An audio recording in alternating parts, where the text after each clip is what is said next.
The state park does have a dump station, has showers, has dumpsters, has water available via spigots. We have those kind of amenities for you.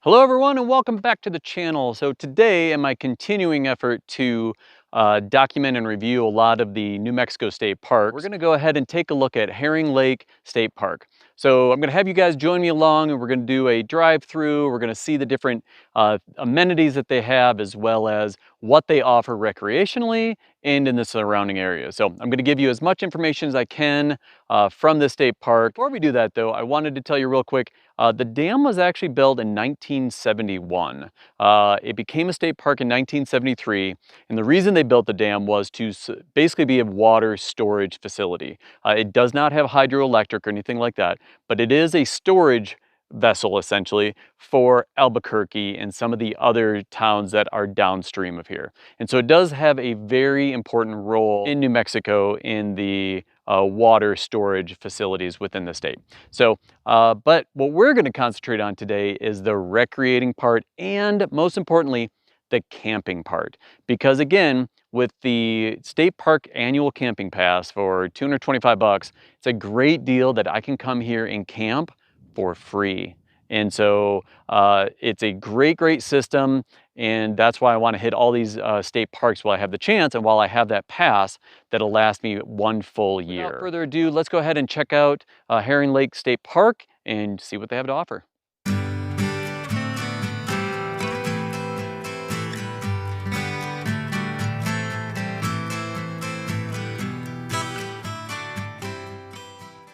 Okay, so one of my favorite things about coming to state parks or just to being out in nature and on the road in general is the recreating part of it. I love exploring new areas, checking out what they have to offer, and really just having fun. I like to play, I can't help it. And so let's go over some of the things that Heron Lake State Park has to offer as far as things to do, recreating, so on and so forth. So I'm standing right here in front of the trailhead for the East Meadow Trail. Now this is about a 2.4 mile hike one way, and so you're looking at around 5 mile hike round trip. It goes to an overlook and apparently it has a really nice scenery. I have not been able to do this hike myself. I just didn't have time to, unfortunately. This whole area has 4 different trails ranging from under a mile, which would be great for kids and people who have mobility issues and things like that, to all the way to 5.5 miles one way. And so you're looking at 11-mile round trip. So it has a wide array of trails that you can hit. And honestly, you don't even have to do the whole trail. They're all there in backs. And so you can go out as far as you want and then come back.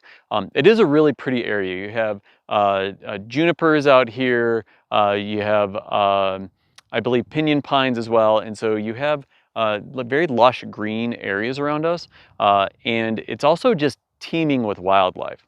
But before I get into that, these trails that you can do, they actually work for hiking and for mountain biking.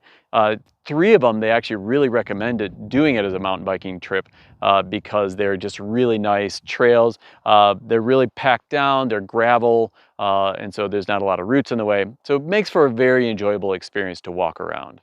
Besides the hiking and mountain biking, there's a lot of other things you can do in the area. We're on a lake, and so you can obviously do some water things. So it's a no-wake lake. And so if you have a motorboat, you have to go so slow that you don't leave a wake. And so that makes it really nice for people who are paddleboarding, kayaking, things like that, because you don't compete with those fast boats going back and forth. They do allow sailing as well, and so you have that as another option for water sports. You can also swim in the lake, and so there's a lot of options to do things on the water. Now, when you look at the general area, it's really good for wildlife viewing. And so they do have black bear, they have elk, they have deer, They do have mountain lions. They are present here, although I've not heard of any encounters from any of the rangers. They didn't seem to be too concerned about it. Beyond that, they have marmot, they have bald eagles, they have osprey. So this whole area is just teeming with wildlife, which is really, really neat for those of us who love animals and love just viewing the wildlife. So those are just a couple of things you can do in this area. But just in general, you can explore and enjoy it and just bask in being out in nature, which is something that I always just hold very dear to my heart. And so, yeah, it seems like a great place to do that. Now, one other thing I do want to mention is that there are winter sports that you can do here. So it is open during the winter, and you can snowshoe and you can cross-country ski in this area, which some of these trails would be really great for that because it's not real dense, very, very open, so you have a lot of views of the surrounding areas and the mountains. So if you're into winter sports, this is definitely a place you might want to check out. Now, one of the things I forgot to mention earlier, I can't believe I forgot to mention it. We're at a lake and I forgot to mention fishing as one of those recreational opportunities out here. This lake has rainbow trout, brown trout, lake trout, kokanee salmon, bluegill, and also carp. So a lot of fish in this lake here. The depth of the lake is around 215 feet, 220 feet deep when it's at its high level. And the acreage that it encompasses is 5,900 acres. So that's almost twice as big as neighboring Elvado Lake State Park. So it is a much bigger lake. I will reiterate the fact that this is a no-wake lake. And so you can have motorized boats on here, but they can only go so fast that they do not leave a wake. And so it is great for paddling, for stand-up paddle boards, kayaking, things like that, canoes. This would be a great place to check it out. You can fish from shore or you can fish from the middle of the lake if you have one of those boats. But just want to throw that out there as another opportunity out here. Oh, also, they have ice fishing here in the winter. So if you have the desire to go experience the cold in this area, the lake does freeze over and you can do some ice fishing out here, again, for those same fish. So yeah, lots of opportunities out here, a lot of ways to recreate in this area. So definitely a place I'll be heading back to. So since we just talked about what you can do recreating in this area, I thought I would also add in that there are certain things that are not allowed here. So there are no fireworks. There's no ATVs actually, so no side-by-sides, no four-wheelers, things like that within the state park boundary. Also in this particular area, there's no hunting. Certain state parks do have certain areas that they will allow hunting, but this area does not allow any hunting of any sort. So keep that in mind when recreating in this area. The other thing that's not allowed here is equestrian use in this immediate area. If you have horses, then the other place you'd want to go in this area is Elvado Lake State Park. They do have equestrian facilities, and so that is your much better option, and that's not too far from Heron Lake State Park. So just a couple things for you guys to keep in mind.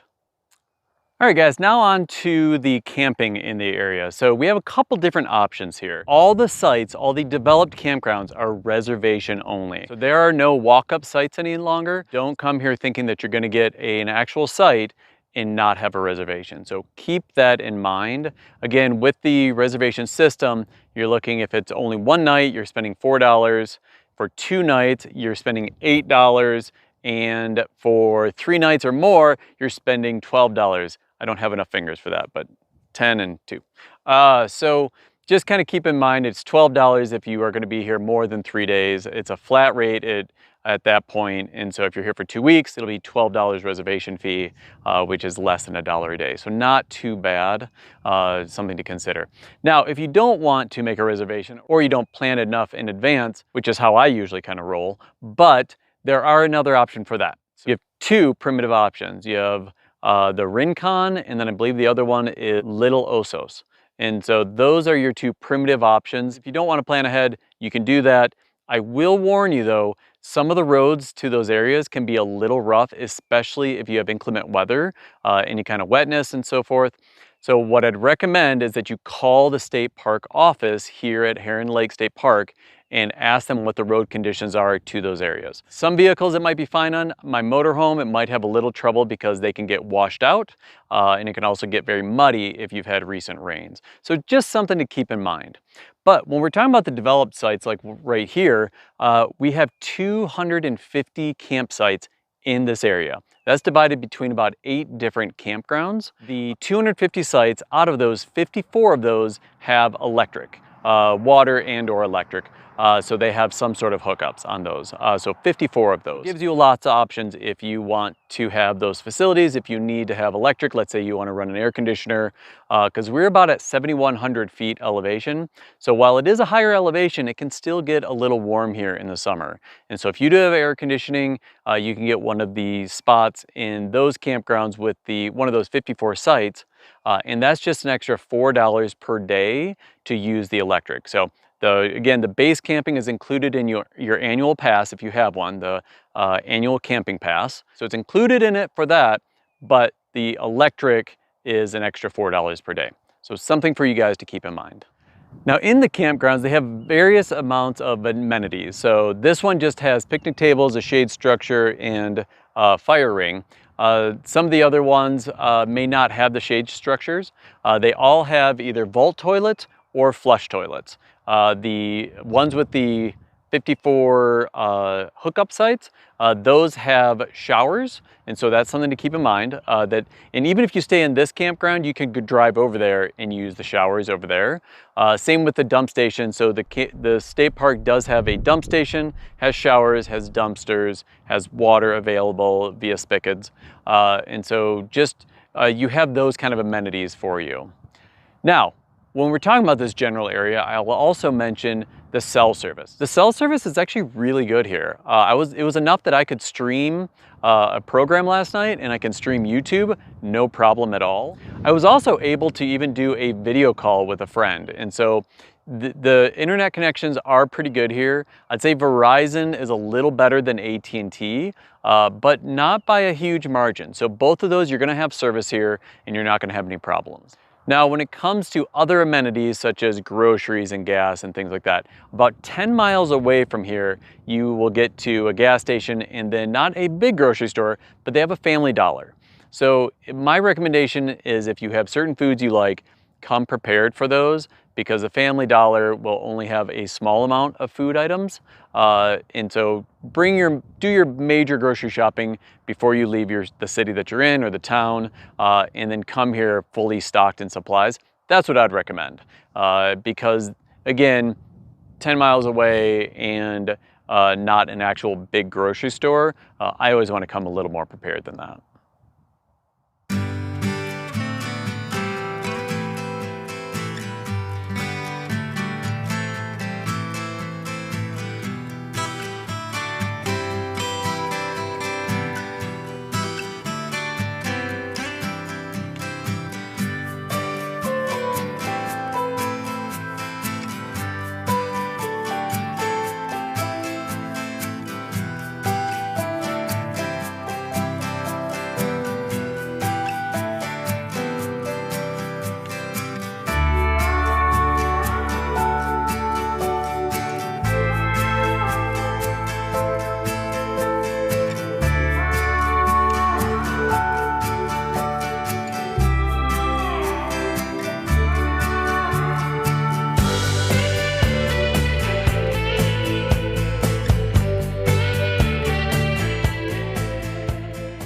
Okay, once again, I'll take a look at the dump station here, just to see what it's like. It's fine.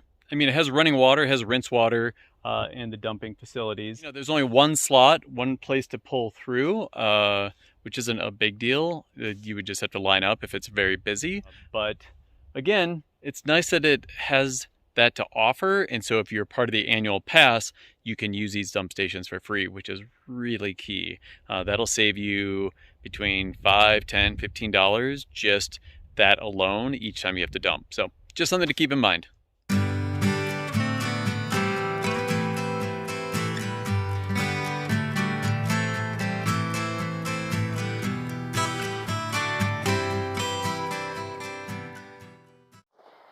All right, so I'm back at my camper, and I'm actually staying in Blanco Campground here in Heron Lake State Park. Now, I did get an electric site. I didn't need an electric site, but it's the only one that they had available for me without a reservation. So I went and grabbed it. I'm not actually using the electricity. With this amount of sun that we've been having, I'm full by 10 a.m. And so I didn't even bother hooking up. But I did take advantage of the showers and so forth. And my first experience with the showers in the state park system was at Blue Lake. It was not a fantastic shower. You had to press the button every 5 seconds just to keep the water running. This one was much, much better experience. You hit the button and it worked for about 30 seconds, which was great. All in all, this has been a great campground. I've really enjoyed it. Nice big open site. I have neighbors next to me, but I don't see them nor hear them because these campsites are really spread out very nicely. Yeah, I definitely give this place 5 stars. Well guys, thanks for joining me along on the tour and review of Heron Lake State Park. So we got to see a lot of the facilities. Some of them were closed because it is getting earlier in the season, but we were able to see a lot of the stuff, and I was hoping to give you as much information as I could. The cool thing about this place is it does have a visitor center like we had mentioned, and so you can get information. It's a small visitor center, but it's still a good visitor center in the fact that it has information, it has rangers on duty that can answer all of your questions. That's always key for me because I like to talk to them about what's good to see in the area, and so I thought that that was very, very helpful to get to chat with them while I was staying here. It's a neat place. It's a large place, and so it has a lot to offer though, as far as some hikes and biking, things like that in the area. So I think that it is worth the trip here, and so I'm gonna come back. So what do you guys think though? I would love to hear your opinion. If you've been here before, what did you think of it yourselves? I'm not here in the middle of the season, and so I'd like to hear someone out there who's maybe been here in the middle of the summer to give us a real view of what it's like. If not here, tell us about some of your other favorite places, maybe your other New Mexico state parks that you've been to, maybe some of your favorites. We'd love to hear it in the comments below. If you got something out of the video, please give it a thumbs up, subscribe to the channel, and until next time, we'll see you guys all down the road.